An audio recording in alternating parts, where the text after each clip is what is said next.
Hey, welcome to Coffee with the Pastors. I'm Nick. This is Joe. This is Kevin. And we've been going through the Beatitudes, and we have made our way to Matthew 5:6, where it says, "Blessed are those who hunger and thirst for righteousness, for they will be satisfied."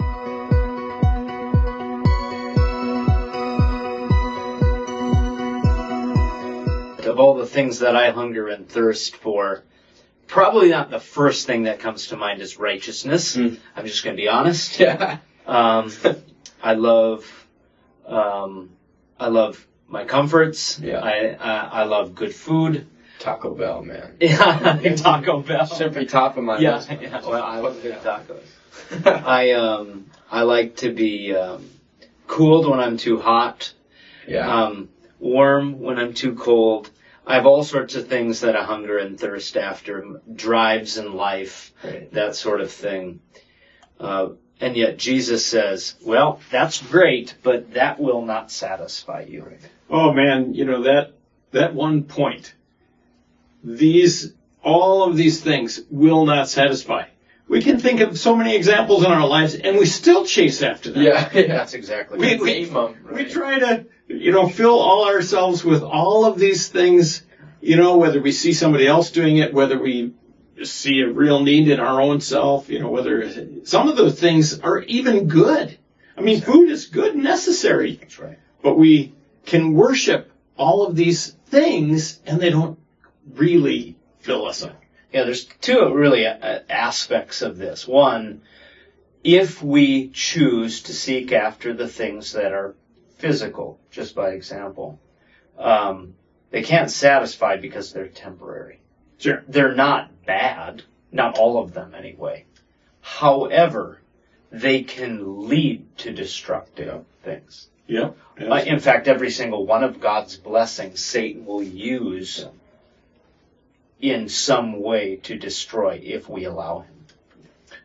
And the intent, the heart of God, as we go through these Beatitudes, is to bless his people.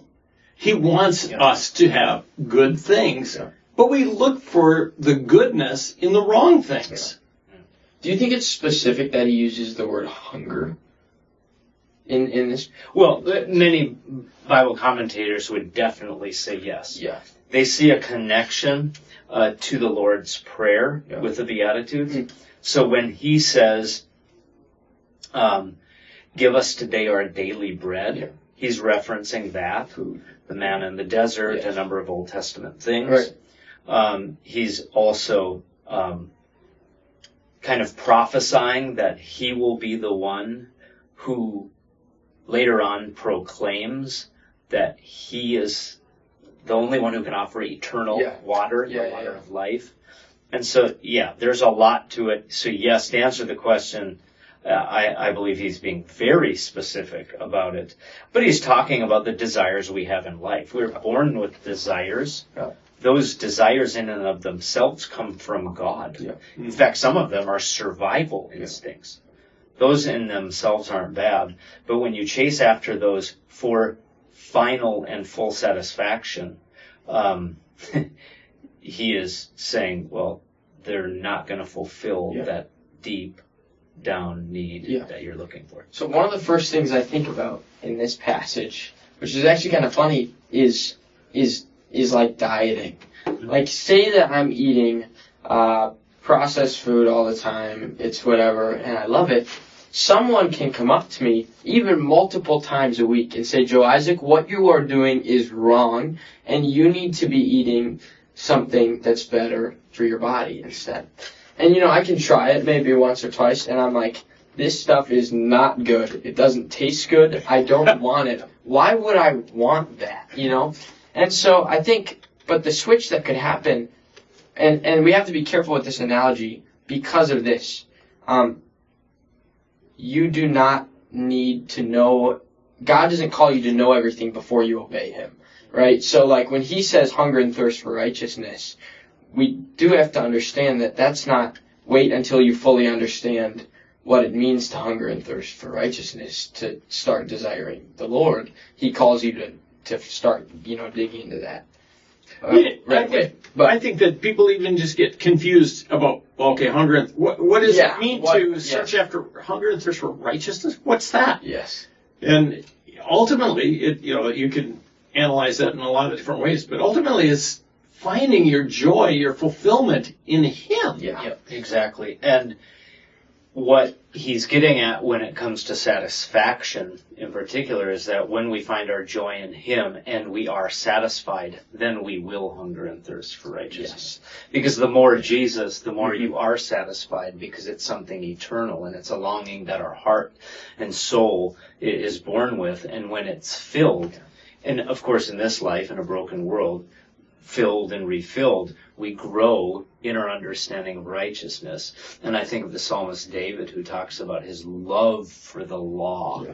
I mean, how many people would say that the law, they love it, right, and it's perfection. Right. When we think about law, we think of, about restrictions. Yeah. And the world, in a lot of cases, is doing whatever it takes to be lawless. And King David writes in numerous Psalms, 119 in particular, that it tastes sweet and that it is good and that he loves it and walks in it perfectly. Right. Now he wasn't actually walking in it perfectly. The only possibility that he's walking in it perfectly is that he is prophesying that one day one would come as a king and fulfill that perfectly. And because he fulfilled it perfectly, we could walk in his righteousness. Yes. So we should hunger and thirst for righteousness. And this is a point in the whole series, but it's worth noting again, this is not you must do so you will get. And that's worth noting. But I will say, hunger and thirst for righteousness. How do we do that? Because like we started at the beginning, I hunger and thirst for a lot of things. Mm-hmm. How do I hunger and thirst for righteousness? It's such an important question to ask because our drive to be satisfied is found in every single thing we do. And whatever we chase after will affect our everyday life and what we believe to do, right? Yes. So if we continue to seek after things that cannot fulfill, what it will end up doing is destroying us within. It probably will destroy us outwardly as well. Look at heart disease. If I eat too much, that's a real possibility, right? Yeah. But within even more so, because it depletes us. And that little lie that Satan said all the way back in the garden, I think of when he says to Adam and Eve, not only did God really say that, but then he says that God, that if you taste, the fruit, then your eyes will be opened. Well, guess what? When we sin, our eyes are opened to a whole other world. Right. And it changes us forever. Yeah. And so your question, how do we hunger and thirst for righteousness? I think you got to include the Jesus fasting in the wilderness as a part of that. Satan comes to him and says, if you're hungry, you can turn these rocks to become bread. And we even referenced this before, but Jesus answers by saying, man shall not live by bread alone, right, but by every word that comes from the mouth of God. And what then is he hungering and thirsting for? Exactly. To be right with God. Yeah. And to be filled with him. Yeah. So it certainly starts in Jesus, as we've already talked about. It includes walking in his word and growing daily in that. Consistently. Yeah. Consistent daily time in the word of God and prayer in relationship with him. What does it say in Hebrews 11:6? That those who those who seek after Him. He will reward those who seek Him, right? And so that's because we're growing in relationship with Him. And when we're growing in relationship with Him, then our heart begins to understand God's heart, and our thinking begins to align with God's thinking, and then we see the truth and see that that is where the good life is. One thing I think about too is that the Lord designed us to, as we seek things that are righteous, we begin to appreciate those things more. We begin to like those things more. And so we are seeking something. Like there is something that we long for. There's something that we desire. And we don't always know how to name that. We don't always know what we're looking for. But like, man, to me, and this is the testimony of my life, and I know it's the testimony of your lives, or you won't be sitting here with me in this room, is that Jesus is the one thing. Like, Jesus is the thing that you seek. He is the thing your soul longs for. And He is what we hunger and thirst for, maybe whether we realize it or not. And when you do find righteousness, when He reveals it to you, and when you seek it, which does mean, right, daily being in the Word, being around other believers, being in the church, obeying the Holy Spirit, praying, whether that's alone or in fellowship, like, you will begin to appreciate that more, and you will begin to like that more.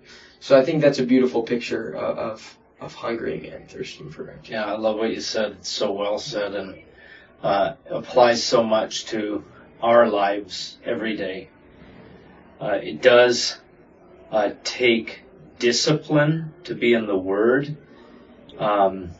Living in a broken world where we're going to encounter the lies of Satan and the temptations that pull us after satisfactions that don't ultimately satisfy.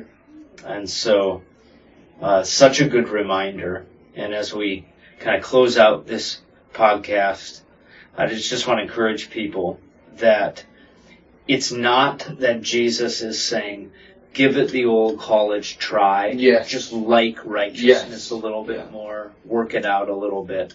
What He's saying is, as we grow close together and our hearts connect, you will more and more desire the things that truly satisfy. And so I just want to encourage you in that today, and say, like we have been closing out this podcast, that hope you'll join us for our next podcast when we're in Matthew chapter 5, verse 7.